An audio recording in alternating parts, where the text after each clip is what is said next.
through all of the pain and the frustration and the mistakes you may have made, the mistakes anyone involved in your manifestation may have made, circumstances still do not matter. Your subconscious mind, the creative power of your reality, only goes off of what you allow to be fed to it. Nothing more, nothing less. It doesn't see reality. It doesn't see the physical truth. It only sees and takes in what you are feeding it or what you allow to be fed to it. On top of that, your subconscious mind has no concept of past, present, and future as separate entities. It doesn't sit there going, you've been in no contact for 2 months. Oh, it's too late. Or you haven't apologized within the time frame that you should have, so it's too late. Or anything like that. Any time constraint, any time concern, it doesn't see. So when you're thinking you can't have what you want because it's been X amount of days, or when you're thinking you can't have what you want because you screwed up so bad, or because you don't have the qualifications, or because you don't have XYZ, it doesn't actually know that. It only ever gets an inclination of that because you're feeding it that. So that's what I want to remind you of today, is that your circumstance, no matter how small, no matter how big, does not matter. Now, I know it may matter to you on a conscious level, but as far as this creative power, as far as the capabilities that you have racking around within your noggin, it doesn't matter. Let it go. Let whatever has happened go and dwell in the desired outcome, and you will get what you want. Now, I don't remember the film. It's a Robin Williams film, and I literally saw the clip of it the other day, which is why it's fresh on my mind. But as far as I'm aware, I think he's some kind of like insane asylum doctor or something like that. I'm judging based off of the film clip that I saw. I actually don't know it. And this guy goes up to him and says, "How many fingers am I holding up?"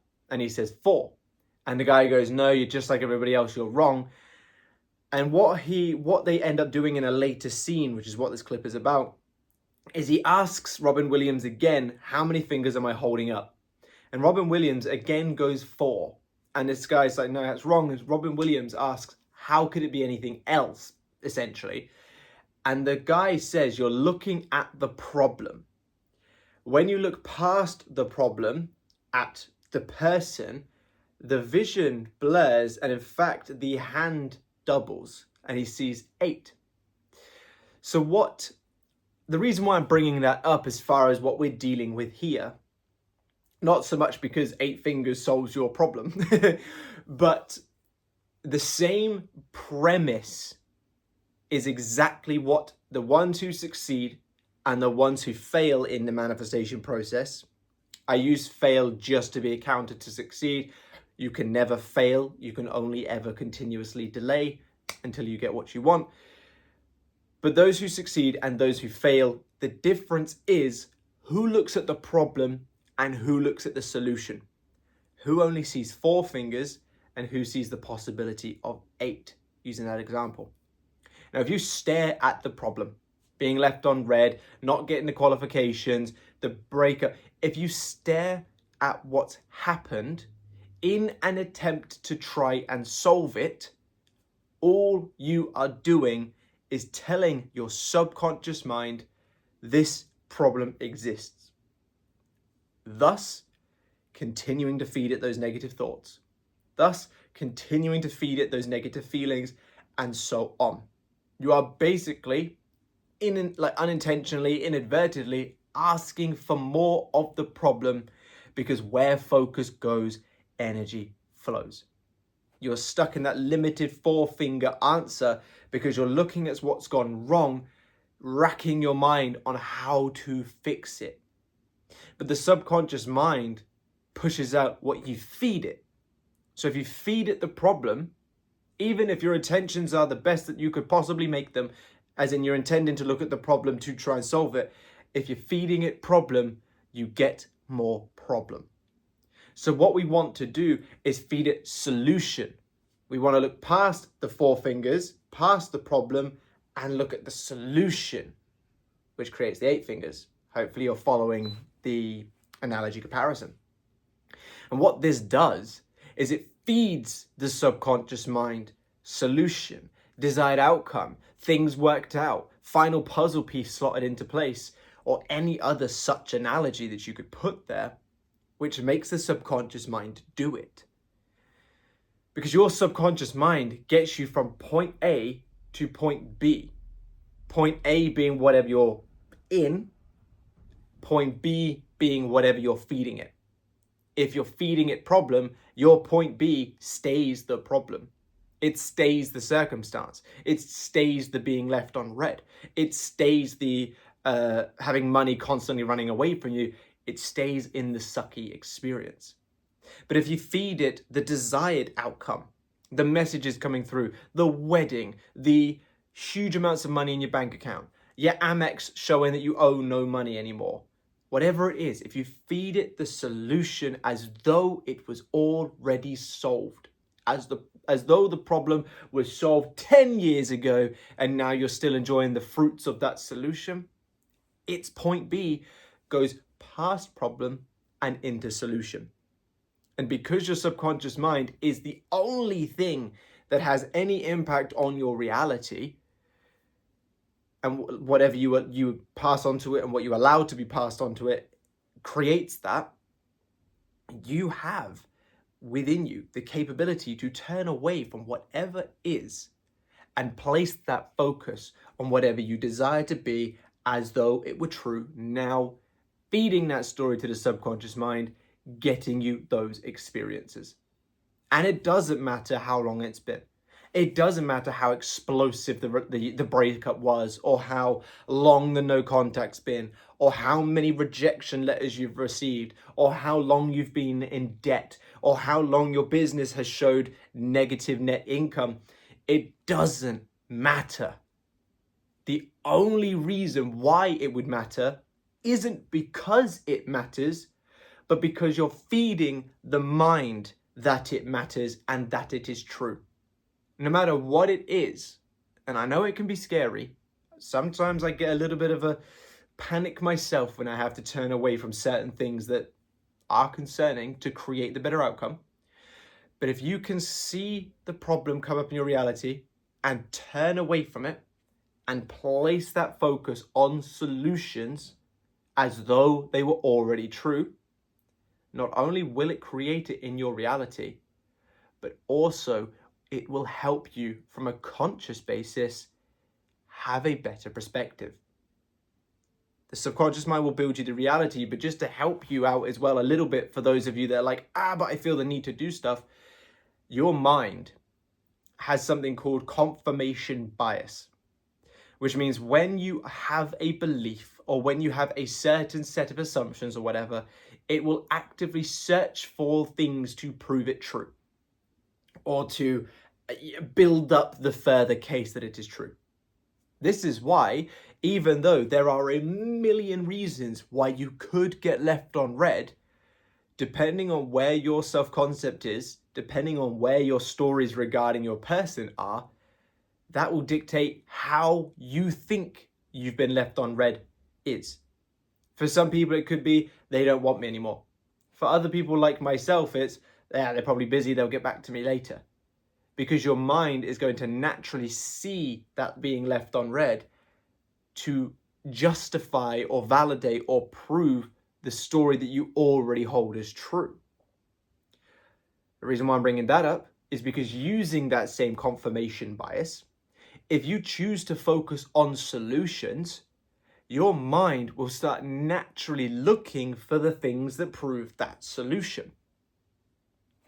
Think about it like this. I'm sure we've all had this experience, but think about when you have the problem in front of you and you're racking your brain like, I need to get £600 by the end of the week. How am I going to do it? How am I going to do it? How am I going to do it? And when you're looking at the problem, you just start panicking, freaking out. It doesn't feel possible.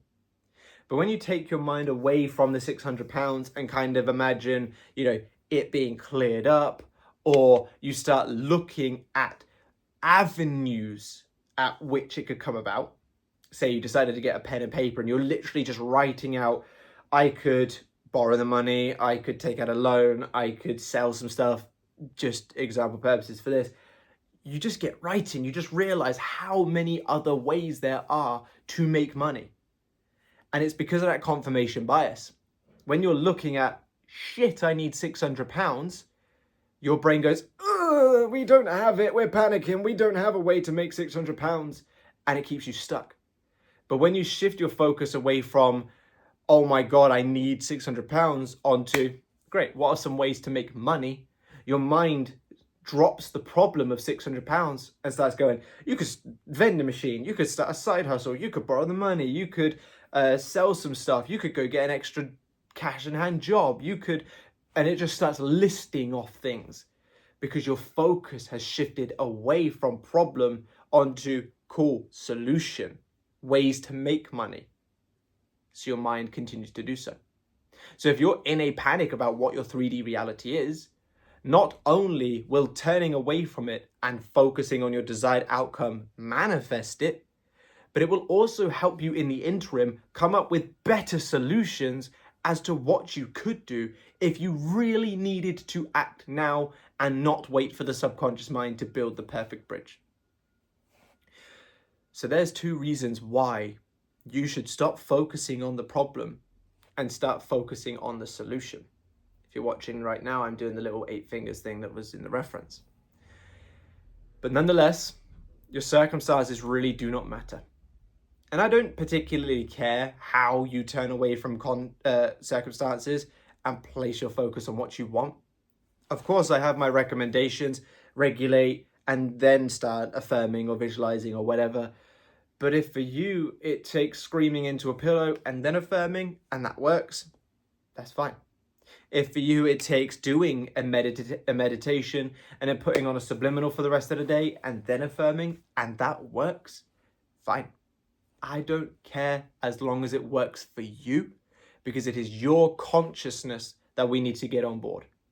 I'm not going to shove something down your throat that you don't like. I have my recommendations, but I'm not going to be a tyrant with it. Do what works for you. But ultimately, what you need to remember is no matter what you've experienced, no matter how long it's been, no matter how bad you screwed up or they screwed up or it screwed up, if from this moment forward, you stop feeding that old story to the mind, you stop focusing on those thoughts and those feelings and those circumstances, the problem, and you choose to focus on the desired outcome, the solution, what you want being in place, the solution. I think I said that twice. Did I say that twice? I can't remember. Rattling my brain. Then you will get what you want. Your subconscious mind will build that bridge, and your confirmation bias will give you the answers as to what to do in the meantime if you really need to do so. Thinking from an abundant state and acting on that will always, every single time, 100 out of 100 times, get you much better results and a much better journey than acting from fear. So if you absolutely feel you need to do something in this physical reality, I urge you to do this first anyway, because you will get answers from your mind that are much more valuable to what you're going to try and do than if you were to operate from fear. So I really hope this video has helped. I hope it's given you the reassurance that you can get to what you want and given you a little bit of an idea as to where you may have been going wrong and where you need to start going right. If you would like my help to tailor this advice to your situation specifically, do be sure to check out my website. I have the one-to-one services available, but also the Elite Academy, where you can get all my courses, my products, everything, including coaching as a sign-up bonus. Check those out if you're interested. Drop me a like on this video if you've enjoyed it. Drop me a comment to let me know your favorite part, or tell me a funny joke or something I could do with a good giggle. And yeah, subscribe to the channel if you haven't already, and be sure to click that bell icon. And I, my good friend, look forward to seeing you in the next one. Bye-bye.